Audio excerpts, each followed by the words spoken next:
Bonjour et bienvenue sur netprof.fr.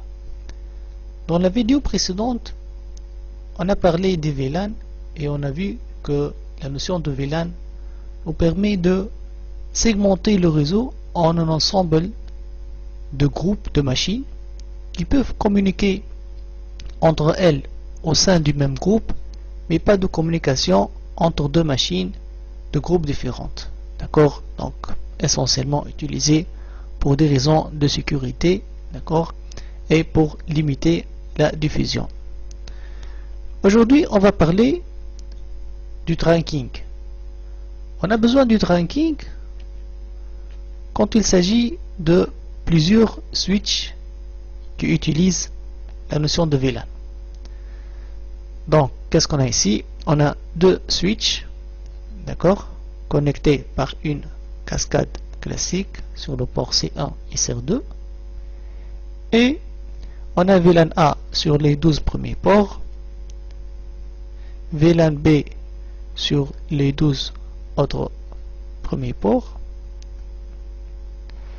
On a une machine M1 connectée sur le premier port de VLAN A du premier switch et une autre machine sur le switch au-dessous. Alors, la question qui se pose maintenant, est-ce que M1 peut communiquer avec M2? A priori, oui, voyons. Alors, j'ai ici une cascade. Donc, le switch en haut connaît que M1 se trouve sur le port numéro 1 du VLAN A. Et il connaît M2, on suppose qu'il connaît M2 sur la cascade, c'est-à-dire sur le port C1. D'accord, ça c'est la table de commutation du switch en haut. D'accord. Maintenant j'ai une trame de M1 vers M2. Donc l'adresse MAC destination c'est M2. M2 se trouve sur le port de cascade. Donc est-ce que le switch va commuter la trame sur C1? N'oublions pas ce qu'on a vu dans la vidéo qui parle des VLAN. On a vu que le switch ne fait la commutation que si l'adresse MAC source et destination sont dans le même VLAN. Alors ce port C1 il appartient à quel VLAN? Est-ce que vous vous rappelez? Par défaut, on a dit que par défaut les ports du switch sont dans VLAN 1. Donc C1 et M1 ne sont pas dans le même VLAN. Donc le switch ne va pas commuter la trame. Donc ça ne va pas marcher comme ça. D'accord? Donc c'est quoi la solution? Comme première idée, on peut avoir l'idée de faire des cascades directement d'un port du switch en haut vers un autre port du switch en bas. Ainsi, les PC sur VLAN A en haut peuvent communiquer avec les PC en bas. Mais vous comprenez bien que ce n'est pas une jolie solution. Donc déjà, avec deux switches, on a le nombre de cascades doit être exactement le nombre de VLAN. Que dire avec 4 ou bien 5 switches et 4 ou 5 VLAN. Donc ça sera difficile de gérer ça. Qu'est-ce qu'on veut? Donc on veut éliminer ces cascades directes et utiliser la cascade classique de C1 et C2. Mais ce port ne doit pas appartenir ni à VLAN A ni à VLAN B. Il doit appartenir aux deux VLAN en même temps. Parce que supposons que C1 et C2 sont dans VLAN A. D'accord, VLAN A, la communication va être faite sur VLAN A, mais VLAN B et les PC sur VLAN B ne vont pas communiquer. Et vice versa.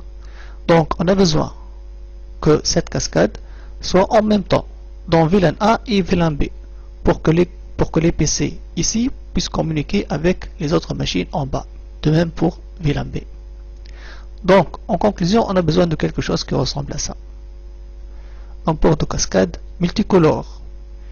Ni le VLAN rouge, ni le VLAN bleu. Donc quelque chose qui supporte les deux VLAN. D'accord? Ainsi, ce port, on dit qu'il est un port en mode trunk. D'accord? Et les autres ports, on dit qu'ils sont en mode accès. C'est quoi la différence? Donc un port en mode accès, il appartient à un seul VLAN. Alors qu'un port en mode trunk, il appartient à plusieurs VLAN en même temps. D'accord? C1 et C2 sont en mode trunk. mais tous les autres ports de VLAN A et de VLAN B sont en mode accès. D'accord. Maintenant, a priori, ça va marcher. Voyons ça. Donc, on a une autre RAM Ethernet dont l'adresse MAC destination c'est M2. Elle va arriver au switch. Le switch va regarder M2. M2 se trouve sur le port C1. C1 appartient à C1, c'est un trunk. Il est multicolore. Donc, et M1 appartient à VLAN A. Est-ce que les deux ports sont dans le même VLAN? Ben, on peut dire oui, puisque C1 est un trunk. Donc, il appartient déjà à VLAN A.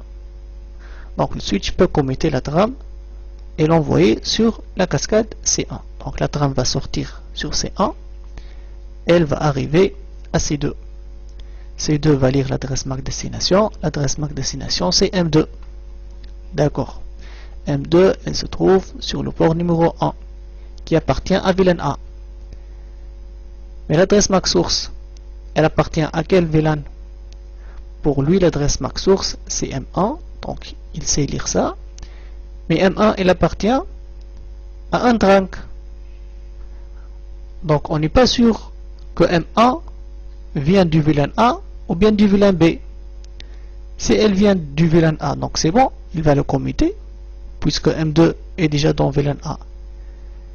Mais si M1 appartient à VLAN B, il ne faut pas qu'il commute la trame, il faut l'ignorer. Donc, a priori, ce switch ne va pas trouver une information qui lui indique sur l'origine de M1. D'accord? Rien ne dit dans la trame que M1 vient du VLAN A. On sait que M1 vient sur un trunk, donc on ne connaît pas l'origine du VLAN de M1. D'où on a besoin d'insérer cette information quand la trame sort de C1. Donc ici, le switch en haut, quand il va envoyer la trame sur C1, il va ajouter quelque chose dans la trame qui indique le VLAN de l'adresse MAC source, c'est-à-dire M1. Alors, donc, on a créé un standard qu'on appelle 802.1q. Donc, c'est une norme, c'est un standard. Donc, les switches doivent suivre ce standard pour qu'ils puissent fonctionner ensemble. On s'est dit que voilà l'entête de l'Ethernet. On a l'adresse MAC source, l'adresse MAC destination et les autres champs de l'entête. On s'est dit qu'on va insérer ici une information qu'on appelle le tag. Donc on va insérer ici un tag. Et dans ce tag, on va dire que cette trame utilise la norme 802.1q et que la trame appartient au VLAN X. VLAN 1, VLAN 2, VLAN 3, VLAN 4, etc.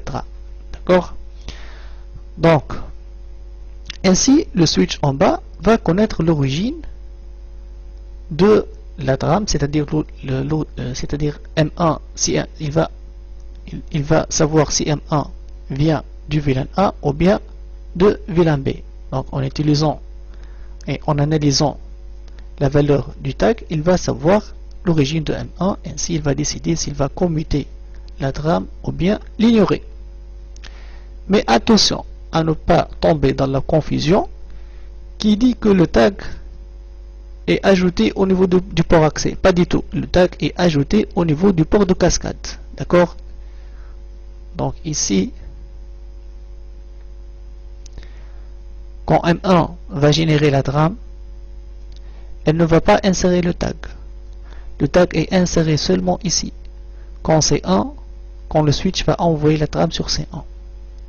Et puis ce switch en bas, quand il va recevoir la trame, il va lire le tag et puis il va supprimer le tag et envoyer la trame vers M2. Donc M1 et M2 ne vont pas voir ça. C'est quelque chose qui est entre les deux switches. On peut voir le tag seulement sur le trunk. D'accord? Donc si vous faites capture de trame ici, vous serez capable de voir le tag inséré. Mais si vous faites capture de trame au niveau de M1 ou bien M2, vous n'allez pas voir ça. D'accord? Donc à ne pas faire cette confusion. Voyons ça en démonstration. Alors comme d'habitude, on va utiliser GNS3. GNS3. Alors, qu'est-ce qu'on va faire exactement? On va faire ça. 2 switches, ce qui est notre cas, et 4 machines. 2 machines dans VLAN 2 et 2 autres machines dans VLAN 3. Donc, cette cascade doit être trunk pour que C1 puisse communiquer avec C3. De même ici, C2 et C4 qui sont dans VLAN 3. Donc ces ports 1 et 2 sont en mode accès, mais le port 3 sera en mode trunk. D'accord? Donc on va commencer par insérer des switches et ajouter les machines. Alors j'ai ici un switch, switch 1, un autre switch, switch 2. Je vais prendre les machines. C1, C2, C3, C4. Alors j'utilise comme d'habitude Virtual PC. Voilà. Je change les couleurs pour que ce soit plus clair.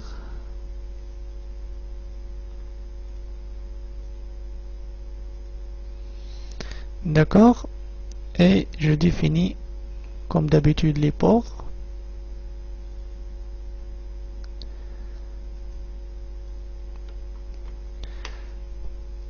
Alors, je suppose que vous comprenez ce que je fais puisque j'ai déjà expliqué ça dans la vidéo qui s'appelle GNS3. Ok. C2 et on écoute sur le port 30001 et 20001.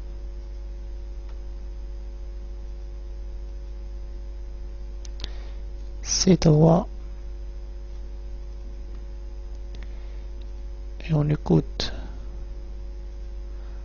30002 et 20002.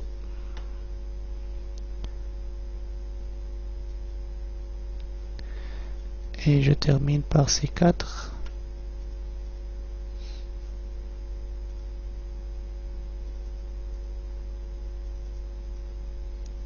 Voilà, j'espère que j'ai pas fait de faute.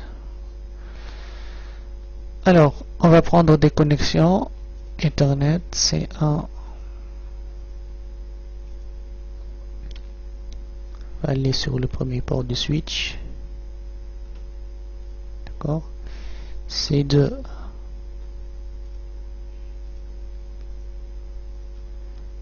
sur le deuxième port du switch.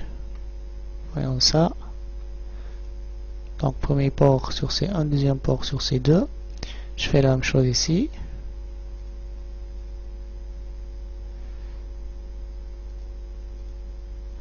Sur le premier port et notre connexion sur le deuxième port. Et je termine par la cascade.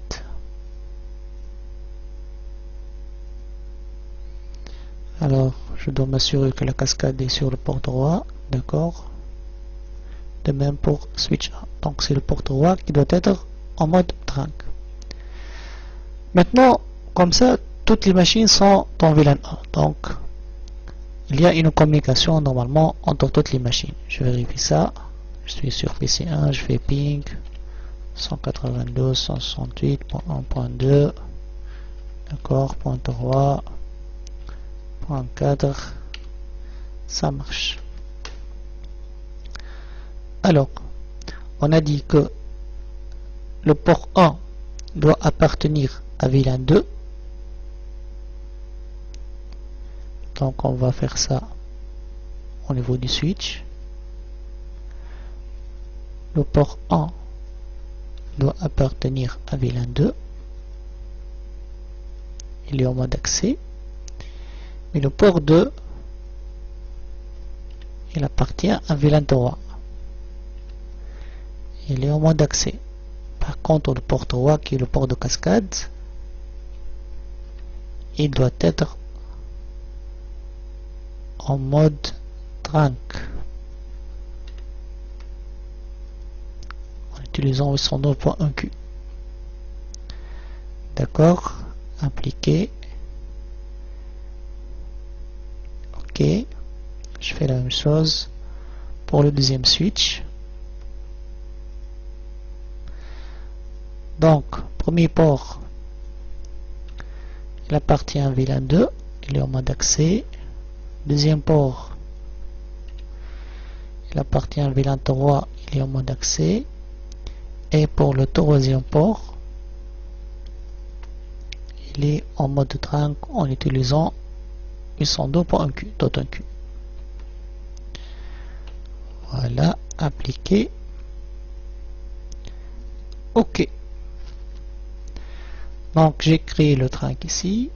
Ça c'est le VLAN 2 et ça c'est VLAN 3. Donc normalement maintenant je vais être capable de faire un ping sur, si je suis sur C1, donc je peux faire ping sur C3. Faisons le test, je suis sur sur la machine numéro 1, je fais ping sur 192.168.1.3. Oui, ça marche. Est-ce que ça marche avec point 2 qui est dans un autre VLAN? Normalement non. Je ne veux pas faire ping sur cette machine puisque à droite c'est VLAN 3 et à gauche c'est VLAN 2. Voilà, maintenant je peux me placer sur ces deux. Je peux aller vers la deuxième machine. Je dois être capable de faire ping sur 192.168.1. Normalement 4. D'accord? Oui, j'ai une réponse, mais je ne peux pas faire ping ni sur 1 ni sur 3. Voilà, donc j'ai des VLAN qui sont distribués sur les switches. D'accord? Alors, voyons si GNS3 est vraiment un bon simulateur ou bien non. Je vais mettre les ports numéro 3 en mode accès et dans le VLAN 1. Donc port 3.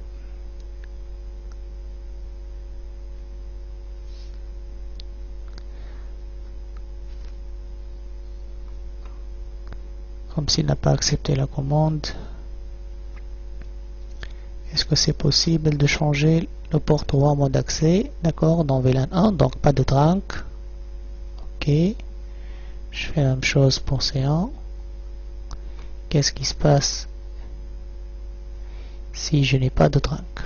Le port numéro 3 est en mode accès. D'accord? Alors, si GNS3 est un bon simulateur, ça ne doit pas marcher entre C1 et C3. Donc, je vais aller sur la machine 1. Est-ce que je peux faire ping sur 192.168.1.3? Normalement, ça ne doit pas marcher. Et oui, ça ne marche pas parce que j'ai pas de trunk. D'accord? Donc bravo GNS3, il a bien compris qu'il n'y a pas de trunk ici. Donc pas de communication même au sein de même VLAN. Je peux faire aussi le même test au niveau de VLAN 3. Je vais aller sur la machine numéro 2 et je vais essayer de faire un ping sur 192.168.1.4 qui est normalement dans VLAN 3 aussi, mais ça marche pas parce que pas de trunk configurer entre les deux switches. Et c'est comme ça que ça doit être. D'accord? Alors revenons donc pour conclure, pour résumer ce qu'on a vu.